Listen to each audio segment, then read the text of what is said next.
सर्दी, खोकला आणि नाक बंद असणे या सर्वांवरती आयुर्वेदानुसार एक उत्तम उपाय आहे, तो म्हणजे धूमवर्ती. धूमपानासाठी औषधी वर्ती वापरणे. धूमवर्ती ही आयुर्वेदातील धूमपान कर्मासाठी वापरली जाणारी औषधी वर्ती किंवा मेडिकेटेड हर्बल विक असं आपण याला म्हणू शकतो. ही सामान्यतः धूम्रपान म्हणजे स्मोकिंग साठी नसून औषधी द्रव्यांपासून तयार केलेली चिकित्सीय प्रक्रिया आहे. ही प्रक्रिया केवळ प्रशिक्षित आयुर्वेदिक तज्ञांच्या मार्गदर्शनाखाली घेणे जास्त उत्तम ठरेल. धूमवर्तीची पारंपरिक कृती कुठली आहे ते बघूया. सगळ्यात महत्वाचं कोणतं साहित्य लागतं, तर हरिद्रा म्हणजे हळद, त्रिकटू म्हणजे सुंठ, काळी मिरी आणि पिंपळी या वनस्पती, देवदार, अगरू, तगर किंवा एला, तेजपत्ता, दालचिनी आणि जर व्याधी असेल तर त्यासाठी आवश्यक ज्योतिषमती यांसारखी औषधी द्रव्ये यामध्ये लागतात. परंतु प्रत्येक रुग्णासाठी ही सगळीच द्रव्ये लागतील असे नाही. आता याची बनवण्याची पद्धत कोणती आहे, तर सर्व औषधी द्रव्य हे बारीक चूर्ण करून घ्यावे. आवश्यकतेनुसार त्यामध्ये पाणी किंवा याच द्रव्यांचा काढा घालून एक घट्ट कल्क तयार करावा, जो एक पेस्ट सारखा असेल. आता एक 12 अंगुली लांबीचा बांबूचा काढी आपण घेऊ शकतो आणि यावरती तुपाचा हलका लेप लावावा. तूप हे गाईचे शुद्ध असावे. या काडीवरती या तयार केलेल्या कल्काचा समान थर लावावा. सावळीत पूर्णपणे वाळवून द्यावा. त्यानंतर पुन्हा औषधी द्रव्याचा थर लावावा. असे 5 वेळा लेपन करावे.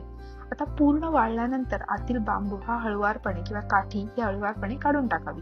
तयार झालेली पोकळ वर्ती ही धूमपान वर्ती म्हणून तयार होते आणि ती आपण धूमपानासाठी वापरू शकतो. आता पाहूया वापरण्याची पद्धत. आता धूमवर्तीच्या एका टोकाला थोडंसं तूप लावावं आणि ती प्रज्वलित करून घ्यावी. धूमनेत्र किंवा योग्य साधनाद्वारे धूर घ्यावा. हा धूर घेताना आपण एका नाकपुडीतून हा धूर घ्यावा आणि तोंडाने हा धूर बाहेर सोडावा. लक्षात ठेवा, प्रत्येक वेळीच धूर हा तोंडानेच बाहेर सोडायचा आहे, नाकाने धूर सोडून.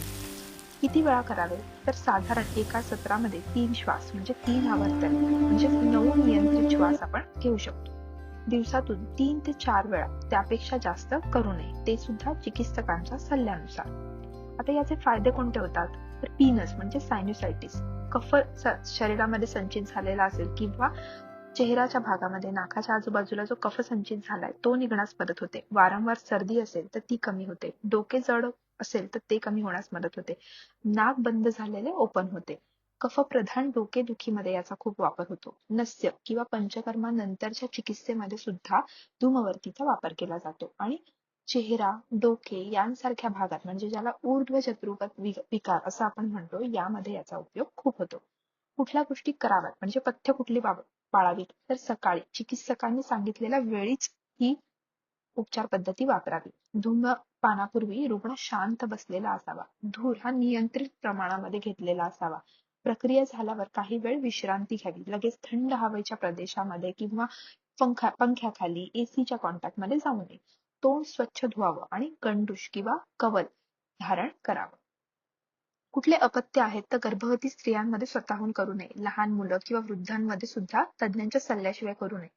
ताप, तोंडातून किंवा नाकातून रक्त येत असेल, खूप जास्त आग होत असेल किंवा श्वसनाचे विकार गंभीर असतील तर अशा लोकांनी टाळावं. धूर अति प्रमाणात सुद्धा घेऊ नये. नाकाने धूर बाहेर सोडू नये. सिगारेट किंवा तंबाखूच्या धूम्रपानाशी याची तुलना करू नये. याचे काही संदर्भ आहेत का, तर येस. चरक संहितेमधील मात्राशिती अध्यायामध्ये तसेच सुश्रुत संहितेमधील चिकित्सा सानामध्ये सुद्धा याचे विविध अध्याय आणि वर्णन सांगितलेले आहे. धूमवर्ती ही आयुर्वेदानुसार एक औषधी प्रक्रिया आहे, त्यामुळे ती सर्वांसाठी समान नसते. योग्य औषधांची निवड ही त्या त्या व्यक्तीच्या प्रकृतीनुसार, झालेल्या व्याधींनुसार ही बदलली जाते. हिचा प्रकार सुद्धा स्निग्ध, मध्यम किंवा खूप तीक्ष्ण प्रकारात येऊ शकतो. प्रमाण आणि कालावधी हे सुद्धा प्रत्येक व्यक्तीनुसार बदललं जातं. त्यामुळे ही पूर्ण प्रक्रिया करण्याआधी तज्ञांचा एकदा सल्ला नक्की घ्यावा. असेच व्हिडिओ पाहण्यासाठी चॅनलला लाईक करा, शेअर करा आणि सबस्क्राईब करायला विसरू नका. धन्यवाद.